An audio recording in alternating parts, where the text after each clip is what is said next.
দশম শ্রেণীর প্রিয় শিক্ষার্থীরা, তোমরা যারা এসএসসি বোর্ড পরীক্ষা দেবা, তোমাদের গণিত বইয়ের পরিসংখ্যান থেকে ধরে রাখো এই সৃজনশীলটা তোমাদের এসে পড়ছে।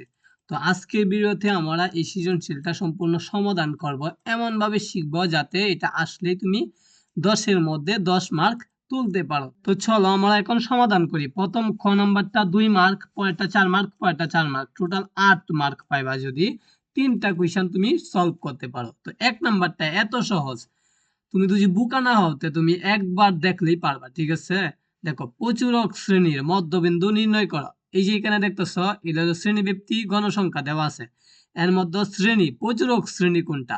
তো প্রচুরক শ্রেণী যেখানে দেখবা প্রচুর মানে কি বেশি না ভাইয়া?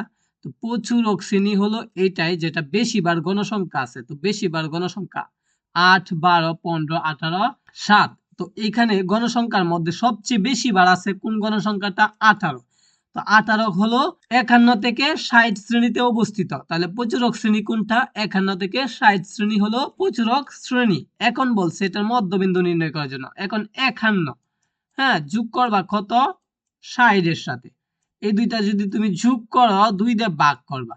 2 দিয়ে ভাগ করলে যে আনসারটা আসবে সেটাই হলো মধ্যবিন্দু। তো দেখো সমাধানটা সেম এইভাবেই আমি যেভাবে মুখে বললাম। প্রদত্ত সারণী হতে সর্বাধিক গণসংখ্যা 18 আছে 51 থেকে 60 শ্রেণীতে। এটাই হলো প্রচুরক শ্রেণী, জাস্ট এটা লিখবা। প্রচুরক শ্রেণীর মধ্যবিন্দু 51 যোগ 60 ভাগ 2, যেহেতু দুইটা সংখ্যা এই জন্য 2 দিয়ে ভাগ করে আমরা কি করব? সমাধান পাবো। 111 আসছে, দুইটা যোগ করে 2 দিয়ে ভাগ, তো 55.5 হলো মধ্যবিন্দু। তো আমরা অলরেডি 2 মার্কের মধ্যে 2 মার্ক পেয়ে গেছি খ নাম্বারটা সমাধান করে। এরপরে দেখো খ নাম্বার, প্রদত্ত সারণী হতে সংক্ষিপ্ত পদ্ধতিতে গড় নির্ণয় করো। সংক্ষিপ্ত পদ্ধতিতে গড় নির্ণয় এটা তোমাদের আসবেই আসবে। ঠিক আছে, সংক্ষিপ্ত পদ্ধতিতে গড় নির্ণয় করতে গেলে কয়টি গড় লাগবে? হাতের আঙ্গুল কয়টা? 5টা। 1টা, 2টা, 3টা, 4টা, 5টা গড় লাগবে। মনে রাখবা সংক্ষিপ্ত পদ্ধতিতে গড় নির্ণয় করতে গেলে গড় কয়টি লাগবে? 5টি গড় লাগবে। তো দেখো প্রথমটা শ্রেণীব্যক্তি কোথা থেকে নিয়ে আসলাম? এই যে দেখো শ্রেণীব্যক্তিটা আছে না, ওইটা জাস্ট আমরা দেখে এখানে বসায় দিলাম। কোনো কাজ নাই, দেখে ধরে এনে বসায় দিলাম। ঠিক আছে, রশি দিয়ে ভাইন দিয়ে নিয়ে আসবা। ঠিক আছে, এরপরে গণসংখ্যা, এই যে গণসংখ্যাটা না, এটা রশি দিয়ে ভাইন দেয়া এইখানে বিনে বসায় দিবা 3 নাম্বার করে। তো অলরেডি তুমি 2টা কমপ্লিট করে ফেলছো। এরপর দেখো মধ্যবিন্দু না কিভাবে বের করে? 2টা যোগ করে 2 দিয়ে ভাগ করে 21 যোগ 30 কত আসে? 51 ভাগ 2, তাহলে কত আসবে? ভাগ করব কি দিয়া? 2 দিয়া, যেহেতু 2টা সংখ্যা তাহলে কি আসবে? 25.5। এই 2টা যোগ করে 2 দিয়ে ভাগ করলে 35.5। তাহলে এটা একবারে সহজ, 45.5, 55.5, 65.5। একটা বাইর করতে বললে বাকিগুলো তুমি লিখে দিতে পারো। এরপরে দেখো 3টা ঘর অলরেডি আমরা কমপ্লিট করে ফেললাম। এখন হলো ধাপ বিচ্যুতি। তো ধাপ বিচ্যুতির কি বলা হয়? ইউআই বলা হয়। তো ধাপ বিচ্যুতি কিভাবে বের করে? দেখো এখানে তুমি 18 নিতে পারো, হ্যাঁ 15 নিতে পারো। যেহেতু এখানে মধ্যেরটা কোনটা? এই দুইটা এবং এই দুইটা বাদ দিলে এই যে এটা তাকে বেজোড়া সংখ্যা, এই জন্য এটা মধ্যের আসে, এই জন্য আমি এটাকে ধরে নিলাম। 15কে ধরে মধ্যক শ্রেণী ধরে এটা সোজাসুজি কি দিব ভাইয়া? 0 দিব। কি দিব? 0 দিব। দেওয়ার পরে উপরে লিখবো 1 2, নিচে লিখবো 1 2। আরো ঘর থাকলে লিখলাম 3, উপরে থাকলে আরেকটা 3 লিখতাম। হ্যাঁ, এরপরে উপরের গুলা মাইনাস, তারপরে নিচের গুলা প্লাস। তো বুঝতে পারছো? আশা করি বুঝতে পারছো। হ্যাঁ, তুমি কি করবা? 15 যেহেতু ধরলা, 0 উপরে -1 -2, তারপর নিচে +1 +2। ঠিক আছে, প্লাস দেওয়ার দরকার নেই। হ্যাঁ, এরপরে কি করতে হবে? ইউআই, ইউআই, এই দেখো এফআই গণসংখ্যাকে কি বলা হয়ে থাকে? এফআই বলা হয়ে থাকে। ইউআই বলা হয়ে থাকে ধাপ বিচ্যুতিকে। তুমি এটাও লিখতে পারো, এফআই ইউআই যদি না লিখতে পারো লিখবা গণসংখ্যা ইনটু ধাপ বিচ্যুতি, এই দুইটা লিখে দিলেও হইবে এখানে। ঠিক আছে, আর যদি সংক্ষেপে লিখতে চাও তাহলে তুমি লিখবা এফআই ইউআই। এখন দেখো এই সবগুলা মান কিন্তু আমরা অলরেডি বুঝছি কিভাবে আইছে। এখন এফআই ইউআই এর মান কিভাবে বের করতে হয় ভাইয়া? দেখো এফআই, এই যে এফআই, তারপরে ইউআই, এই যে ইউআই, দুইটা কি অবস্থায় আছে? গুণ অবস্থায় আছে এখানে। তো আমাদেরকে কি করতে হবে? দুইটা গুণ করতে হবে। তো এই আর দোকানে 16 লিখলাম, 16, এই যে মাইনাসটা এখানে বসায় দিলাম। 12 কে 12, হ্যাঁ গুণ করলাম, এরপরে মাইনাসটা এখানে বসায় দিলাম। দুইটা কিন্তু আমরা অলরেডি পারলাম। এরপর দেখো 15 সাথে 0 গুণ করলে কি আসে? ক্যালকুলেটরে দেখবা 0 আসবে। মানে তুমি 100 সাথে 1000-এর সাথে 50-এর সাথে যার সাথে জিরোরে গুণ করো না কেন জিরোই আসবে উত্তর। এরপরে দেখো 3টা অলরেডি শেষ। 18 রেখে 18 লিখলাম, মাইনাস নাই, দেওয়ার দরকার নেই। 7 দোকানে 14 লিখলাম 14। এরপরে কি করতে হবে, সুমোশন FIUI, সুমোশন মানে কি যোগফল, এই যে এইগুলা যোগফল এখন আমরা নির্ণয় করব। তো 16 আর 12 যোগ করলে কত আসে, 16 আর যোগ করব 12, তাহলে কত আসে ভাইয়া, 16 আর 12 যোগ করলে আসে -28। এই যে দেখো দুইটার সামনে যেহেতু মাইনাস আছে, এটার সামনে মাইনাস এটার সামনে মাইনাস, এই জন্য 28 আসছে মাইনাস।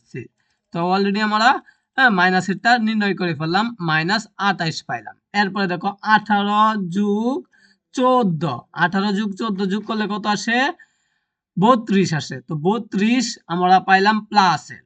দেখো 32 আমরা কিসের পাইলাম, প্লাসের। এখন প্লাসেরটা বড়, মাইনাসেরটা কাটা যাবে, গেলে তাকে প্লাসের কত থাকে, প্লাসের থাকে হলো 4, প্লাসের কত থাকে, হ্যাঁ 4 থাকে। দেখো 28 গেলে গা 29 30 31 32 4 থাকে, ঠিক আছে। তাহলে আমরা পাইলাম FIUI সমান সমান 4। ওকে, পরে দেখো এই n এর মানটা 60 কিভাবে হইলো, এই যে এইগুলা যোগ করবা, 8 আর 12 যোগ করলে 20 আর 15 যোগ করলে 35, 35 আর 18 যোগ করলে 53 আর যোগ 7 হইছে 60। এই যে এগুলা যোগ করে আমরা n এর মানটাও পাইলাম। এখন নির্ণয় গড় a প্লাস সমান FIUI divided by n into h, এটাই হলো সূত্র, জাস্ট মুখস্থ করে ফেলবা। আমি আবার বলি, a প্লাস সমান FIUI divided by n into h। এরপরে দেখো a এর মানটা কিভাবে, এখানে 45.5 হইলো, আমরা যেহেতু এটাকে ধরছিলাম, এটা সোজাসুজি মধ্যকটাই হলো a এর মান, তো 45.5 হলো a এর মান। এরপরে দেখো FIUI, এই যে 4 পাইছি না, এই যে FIUI সমান সমান 4 বসায় দিলাম। n সমান সমান 60 পাইছি, n সমান সমান 60 আমরা এখানে বসায় দিলাম। এরপরে দেখো আমরা 10 কোথা থেকে আনলাম, h সমান সমান 10, শ্রেণী ব্যক্তি হলো h এর মান। তো 21 থেকে 31 পর্যন্ত ব্যবধান কত, 10। 30 সহ দুইটা গণবা, দেখবা কত ব্যবধান আছে, 10 আছে, ঠিক আছে। তো 10 হলো h এর মান। তো এরপরে দেখো কি করতে হবে, ক্যালকুলেটর দিয়ে আমাদেরকে এগুলা যোগ বিয়োগ করতে হবে। তো 45.5, এরপরে কি করব, 4 এর সাথে 10 গুণ করব, কত আসে 40, 40 এ ভাগ করব 60 দিয়া, 0.667 আসে। তো এটার সাথে 45.5 যোগ করলে আসে 46.167, এটাই হলো আনসার। তো 4 মার্ক কিন্তু আমরা পাইলাম। এরপরে দেখো আমাদেরকে কি করতে হবে, সংক্ষিপ্ত বর্ণনা সহ প্রদত্ত উপাত্তের অজীব রেখা অঙ্কন করো। অজীব রেখা অনেক সহজ, জাস্ট উপরের দিকে উঠবে, দেখবা খালি উপরের দিকে উঠবে অজীব রেখা। হ্যাঁ, অজীব রেখা নির্ণয় করতে গেলে কি কি লাগে, তোমার লাগবে হলো ক্রমযোজিত সংখ্যা, গণসংখ্যা। অজীব রেখা অঙ্কনের জন্য প্রয়োজনীয় সারণী 3টা গড় লাগে। কয়টা গড় ভাইয়া, 3টা। শ্রেণীব্যাপ্তি, গণসংখ্যা, ক্রমযোজিত সংখ্যা। শ্রেণীব্যাপ্তি আমরা কোথায় থেকে দড়ি দেওয়া ধরে নিয়ে আসবো, দড়ি দিয়ে বাঁধবো, বাইন্ধা এখান থেকে শ্রেণীব্যাপ্তি এবং গণসংখ্যাটা নিয়ে যাব, ঠিক আছে। এই যে গণসংখ্যাও এখানে নিয়ে আসলাম। তো দুইটা অলরেডি আমরা দেখে দেখে কপি করলাম। হ্যাঁ, এরপরে দেখো ক্রমযোজিত গণসংখ্যা কিভাবে লিখবো, এই যে 8 আছে না ভাইয়া, এখানে 8 লিখে দিবা। হ্যাঁ, লেখা 8 রে 12 সাথে যোগ করবা, কইরে এইটা সোজাসুজি 20 লিখে দিবা। এই 20 রে 15 সাথে যোগ করবা, 35 লিখে দিবা। হ্যাঁ, 35 রে পরের ঘরে 18 সাথে যোগ করবা, 53 লিখে দিবা। 53 সাথে 7 যোগ করবা, 60 লিখে দিবা। দেখছো ক্রমযোজিত সংখ্যা কত সহজ। এটার সাথে কি করবা, 8 এখানে লিখে দিবা, এটার সাথে 12 যোগ করে লিখে দিবা। এগুলো একবারে সহজ। তো অলরেডি আমরা ক্রমযোজিত সংখ্যা পাইছি কত, 60। দেখো ক্রমে কি করছে, বাড়ছে। 8, 8 এর পরে 20, 20 এর পরে মানে বড় হইছে, ঠিক আছে সংখ্যাগুলা। হ্যাঁ, 53 60 মানে বড় হয়ে গেছে। এরপরে দেখো আমাদেরকে এটা একটু লিখতে হবে। এটা কিভাবে লিখবা, এটা লিখবা হলো এই যে এখানে 0 দিবা, দেওয়ার পরে এখানে হ্যাঁ y দিবা, এই যে y দিছে, এরপরে এখানে x দিবা। তো 3টা দেওয়ার পরে ভাই কি করতে হবে, এই দিক দিয়ে ক্রমযোজিত সংখ্যা নিছি, আর এই দিক দিয়া শ্রেণী ব্যবধানের উচ্চ সীমা নিছি। অজীব রেখা চিত্র নিচে এটা উডেল দিয়ে লিখে দিবা, আর এটা সবটা উডেল দিয়ে আঁকবা। হ্যাঁ, পেন্সিল দিয়ে আঁকবা। তো এরপরে দেখো আমাদেরকে কি করতে হবে, যেহেতু এখানে 60 আছে, তো এই ক্রমযোজিত সংখ্যা 60 পর্যন্ত নিব, 0 থেকে 60 পর্যন্ত নিব। এরপরে শ্রেণী উচ্চ সীমা 20 30 40 50 60 70, এই যে এখান থেকে নিব, ঠিক আছে। এরপরে দেখো আমাদেরকে প্রথম ঘর থেকে শুরু করতে হবে, কত পর্যন্ত উঠছে, প্রথমটা দেখো উঠছে কি হলো 8 পর্যন্ত। হ্যাঁ, ক্রমযোজিত সংখ্যা 8 পর্যন্ত উঠায় একটা ডট দিব। 10-এর এক ঘর নিচে মানে 5 2 ব্যবধান করে ঘর নিছে, একটা ঘরের জন্য 2 করে নিছে, ঠিক আছে।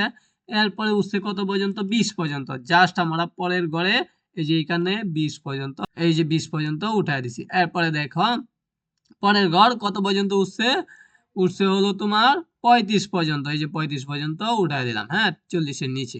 এরপরেরটা উঠছে কত, 53 পর্যন্ত, এই যে 53 পর্যন্ত উঠায় দিলাম, হ্যাঁ। এরপরটা 60 পর্যন্ত উঠছে, 60 পর্যন্ত আমরা উঠায় দিলাম। ক্রমজিত গণসংখ্যা এইভাবে এঁকে দিব। তো এটা লিখে দিবা 1 অক্ষ বরাবর চক কাগজে গড়কে শ্রেণীব্যাপ্তি উচ্চসীমা 2 একক এবং ওই অক্ষ বরাবর গড়কে ক্রমজিত গণসংখ্যা 2 একক ধরে আপাতত অজীব রেখা আঁকা হলো। জাস্ট খালি এটা লিখে দিবা। মূল বিন্দু থেকে 20 পর্যন্ত গড়গুলো আছে বোঝাতে চিত্র ব্যবহার করা হয়েছে। তো সকলেই এইভাবে সমাধান করো এবং প্র্যাকটিস করো, তাহলে 10-এর মধ্যে 10 পাবে ইনশাআল্লাহ। পরবর্তী সাজেশন পেতে চ্যানেলটা সাবস্ক্রাইব দিয়ে রাখো। সকলকে